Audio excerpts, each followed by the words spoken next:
शरद पूर्णिमा का इंतजार करती हैं गोपियां। उधर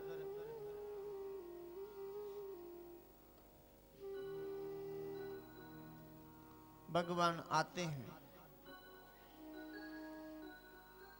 दर्शन हुआ।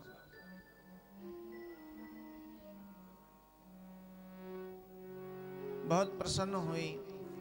थोड़ा सा मन में अभिमान आ गया कि भगवान हमारे अधीन हो गए। हम भगवान से अत्यंत प्रेम करती हैं, इसलिए हमारे प्रेम के वशीभूत होकर भगवान खिंचे चले आए।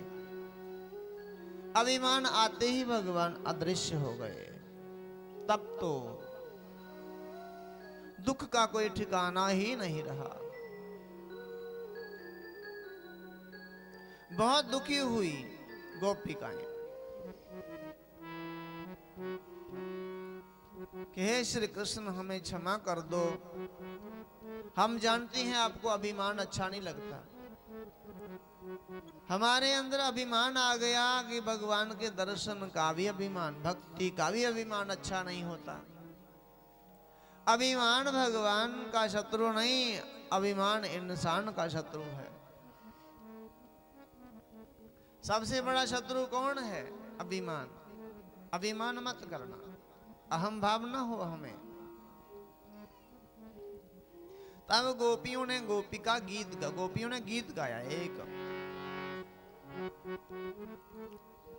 गोप्यो ऊचु जायाति तेदिकं जन्मना व्रज श्रेयत इंदिरा शाश्वतत्र हि दायित्रशितां दिक्षु तावकास्त्वयि धृतस्त्वां विचिन्वते शर्दुदासय साधु जात सत्सरसिजोदर श्रीमुखादृशा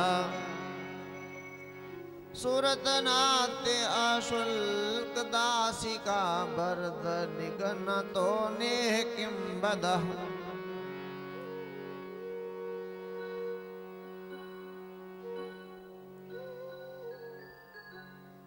हे प्यारे, आपने सोच लिया होगा कि आपके मेरे बैकुंठ में ब्रज की नारियों की बढ़ोतरी हो जाएगी, बहुत बढ़ जाएंगी।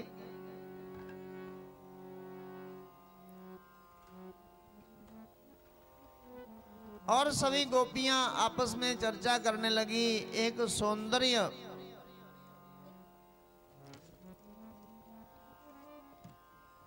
एक गोपिका बोली कि देवी, हमारे मन में कपट था इसलिए भगवान अदृश्य हुए।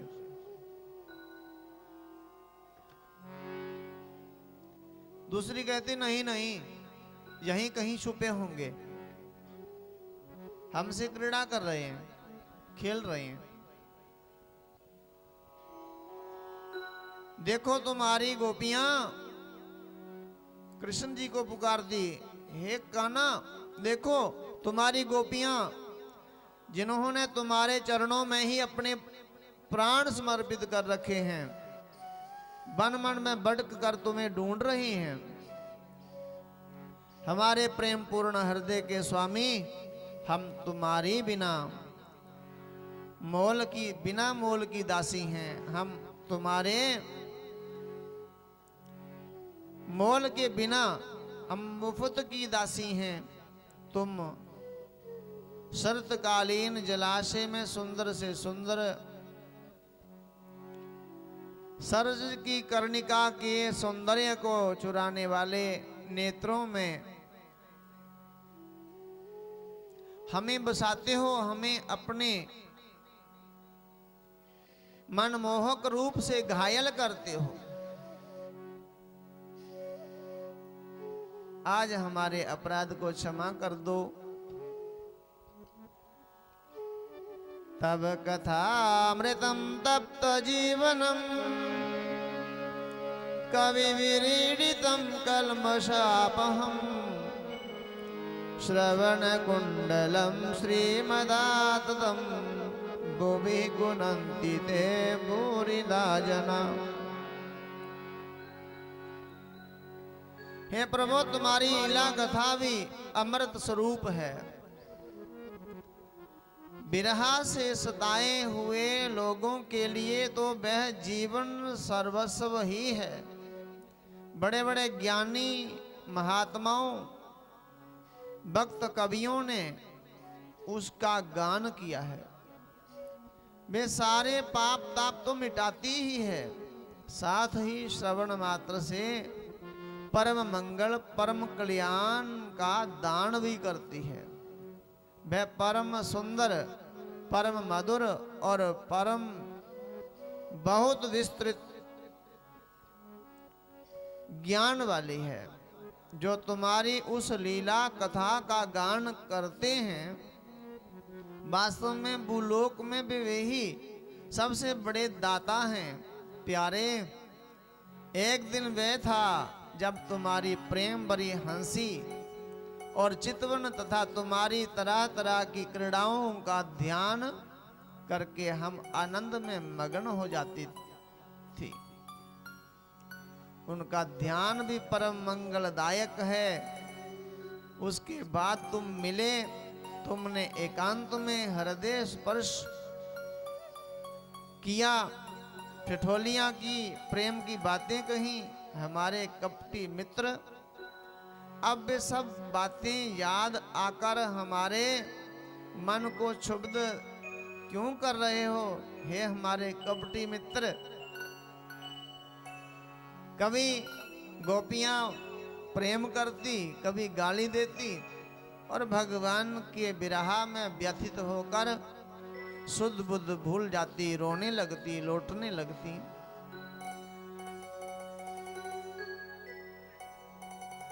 भगवान के विरह में बहुत चिंतित हुई।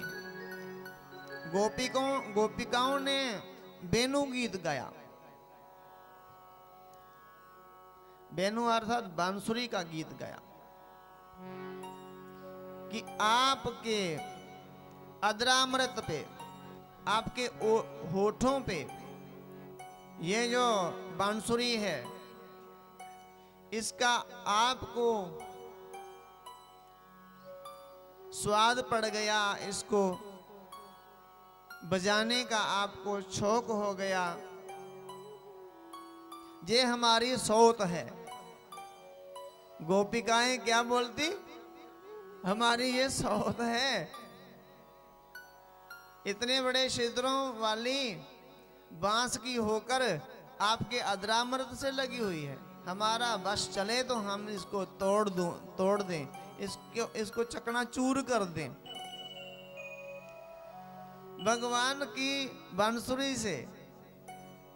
और बांसुरी कहती कि मेरे हृदय में कुछ नहीं है भाई, मेरे हृदय में कुछ नहीं है, मैं अंदर से साफ हूं, तभी भगवान को प्रिय लगती हूं। भ्रमर गीत गाया। भ्रमर, भगवान जहां भी बैठते हैं, भगवान के चारों ओर मधुमक्खियां गुंजार करती हैं। अब मधुमक्खियों को देखकर वन में दौड़ रही हैं गोपियां। भ्रमरों को देखकर कहते हैं कि आपका रूप तो हमारे श्याम जैसा है।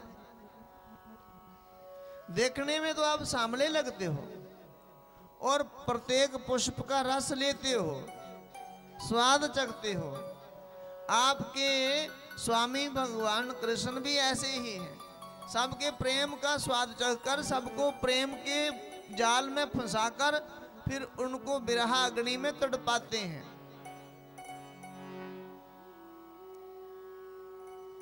गोपिकाओं ने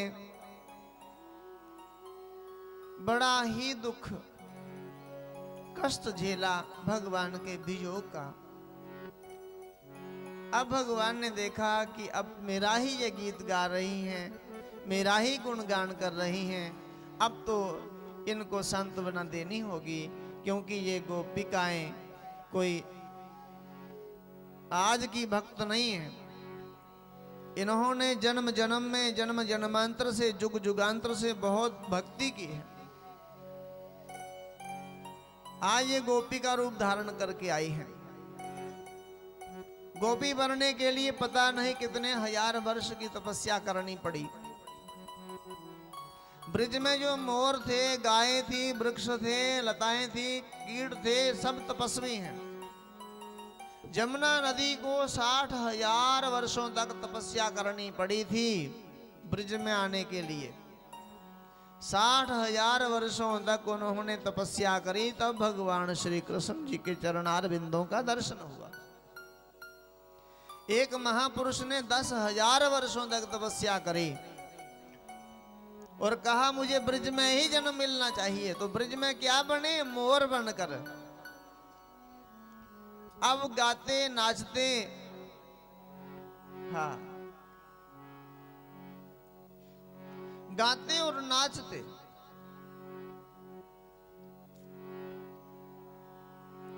कृष्णा कृष्णा यही गाते।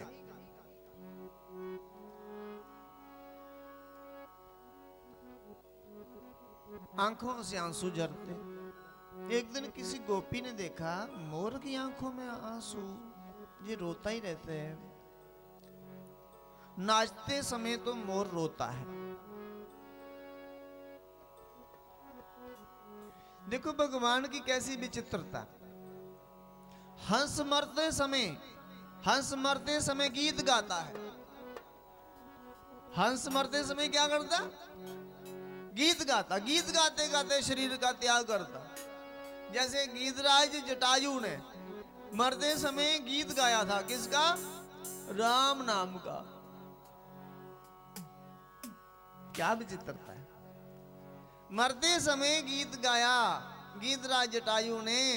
हंस भी शरीर त्यागते समय गीत गाता है, खुशी से शरीर त्याग करता है। और मोर एक ऐसा है जो नाचते हुए भी रोता है। नाचते हुए क्या करता? रोता है।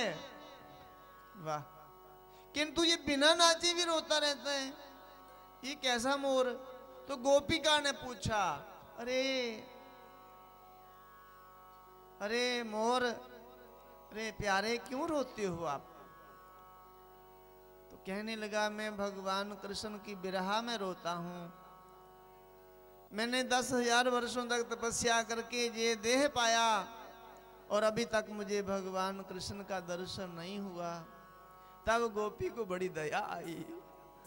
गोपी ने कहा, अरे मोर, कृष्ण का दर्शन करना चाहता है? अरे ब्रिज में आया है तो तुझे ये भी नहीं मालूम कैसे दर्शन करना है? ब्रिज में आकर यदि दर्शन करना है कृष्ण का तो आपको राधा रानी की शरण में जाना होगा। बरसाना में जाओ। तब मोर बरसाना में गए। वो कृष्ण नाम का गीत जैसे ही गाया, किसी सखी ने कहा राधिका से, एक मोर कृष्ण का गीत गा रहा है। राधा रानी ने कहा उस मोर को लाओ। जैसे ही लाए, राधा मैया ने अपनी गोदी में बिठाया उसको और बड़ा प्यार किया। अपने कर कमल को मोर के ऊपर घुमाया और मैया की आंखों में भी आंसू आ गए। अरे बेटा क्या चाहता है, क्यों रोता है? मेरे भगवान का, मेरे ठाकुर जी का नाम क्यों जपता है? रोने लगा, मैया मुझे भगवान का दर्शन करना है। अच्छा दर्शन करना है तो अब आपको दर्शन हो जाएगा, किंतु आपको कृष्ण का नाम जपना बंद करना होगा। और क्या बोलना है आपको? राधे राधे बोलना है। राधे राधे हो राधे राधे रटो चले आएंगे बिहारी। राधे राधे जपो चले आएंगे बिहारी। राधे राधे रटो चले आएंगे बिहारी। राधे राधे जपो चले आएंगे बिहारी। आएंगे बिहारी चले आएंगे बिहारी। आएंगे बिहारी चले आएंगे बिहारी। राधे राधे ओ राधे राधे रटो चले आएंगे बिहारी। राधे राधे जपो चले आएंगे। सभी ताड़ियां बजाएं।